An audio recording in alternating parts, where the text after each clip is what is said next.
And I've only been afraid to speak these things because I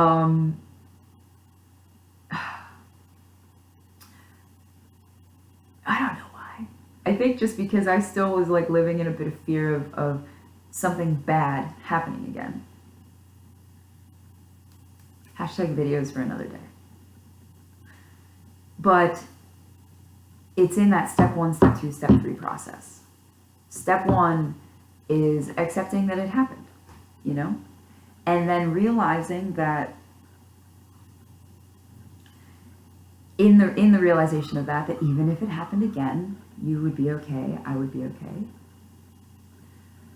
Step 2 being, but you don't have to believe that that's going to happen. Step 3 is believing that you are healed and that you are fixed and that now the pen is in your hands to rewrite the story and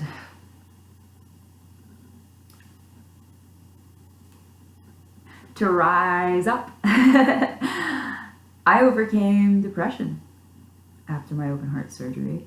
I overcame anxiety. I still feel these things sometimes, but now I know how to speak with them and channel the energy for good. But basically, I learned how to navigate my emotions and to not live in the past or in my limiting beliefs or in my fears, like definitely not to live in my fears, to see them and acknowledge them, but to not live in them, but to rise above them and to acknowledge and accept that, yeah, I had open heart surgery when I was 24 and it made me who I am today. And that it led me down a path of feeling really, really crappy.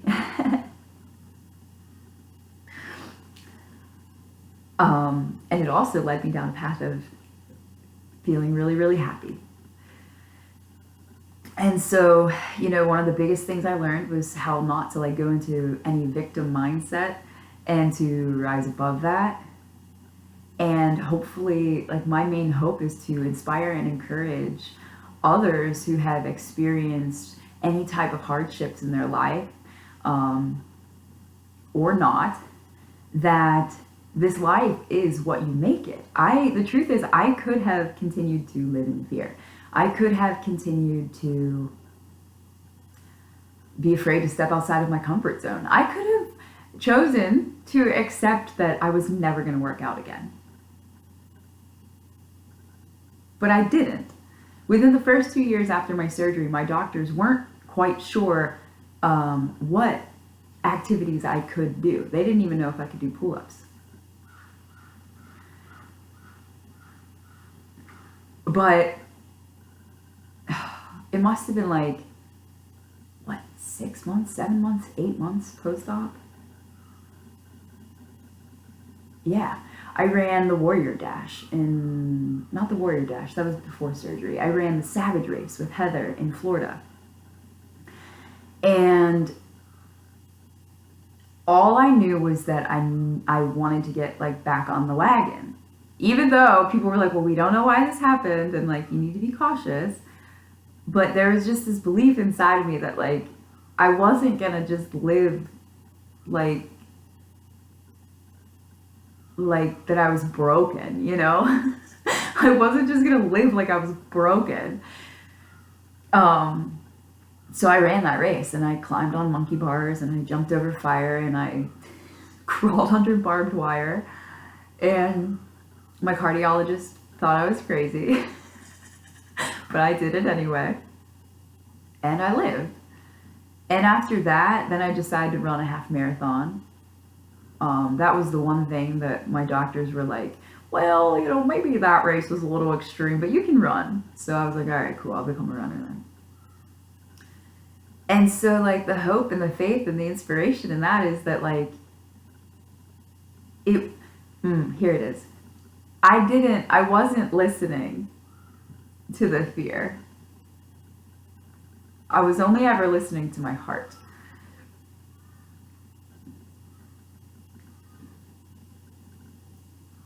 Because my heart told me you know, my heart did tell me the whole time, like, hey girl, you're okay now. The fears were holding me back for a little bit there, but my heart always prevailed. And yours can too. Yours can too. So yeah, I don't know. I think that that's pretty much everything I have to say today about that. That's pretty much my aorta story. But yeah, I was 24 when I had that surgery, and it made me who I am today.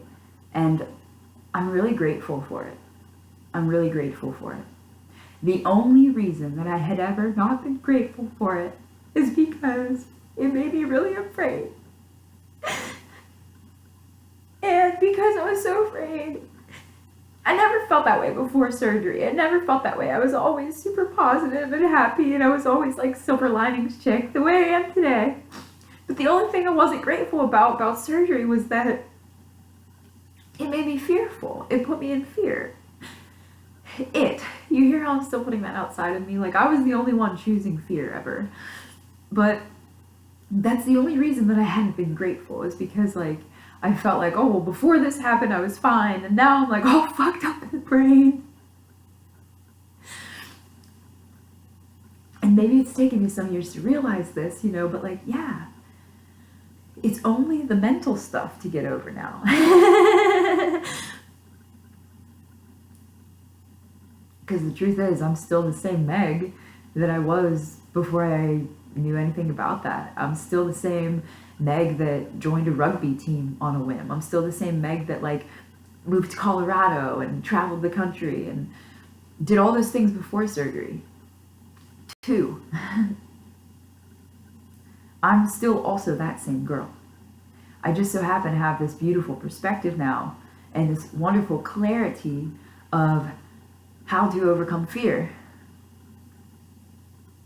And wow, that is a beautiful gift to be given to benefit the world in so many ways, eh? So maybe it was just that I took one for the team, I don't know.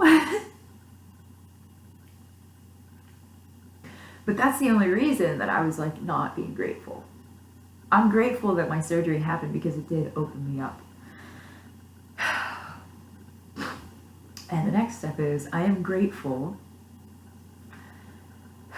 for the mental mindset that I have now through my healing journey. And I hope that it inspires others to overcome their fears,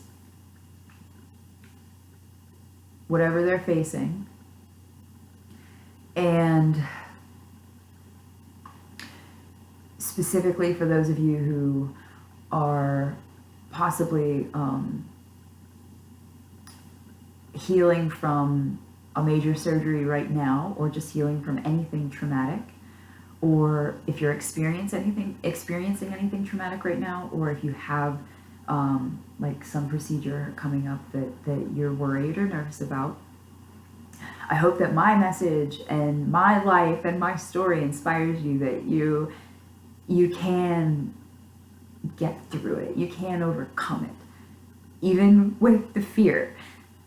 You don't have to believe it.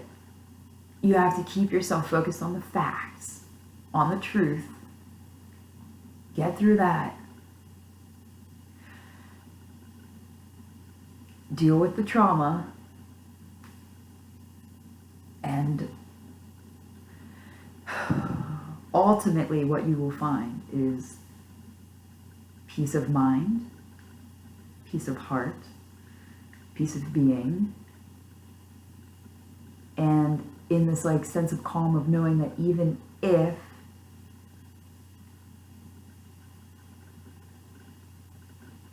something along those same lines happened again, it doesn't mean they're going to. It doesn't mean they're going to.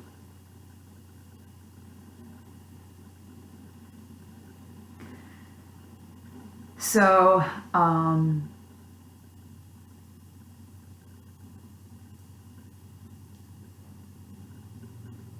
this is what 6.5 years post-op looks like, feels like, sounds like. it's a process. But the sooner that you are aware of these things, then the sooner you'll be able to feel better on a more consistent basis. And I'm thankful to have been able to be the trailblazer of the 6.5, 7-year journey, to say to you, whoever you are watching this video, that like you can benefit from this knowledge sooner rather than later. Because if I would have known now what I wish I knew back then, something along those lines, then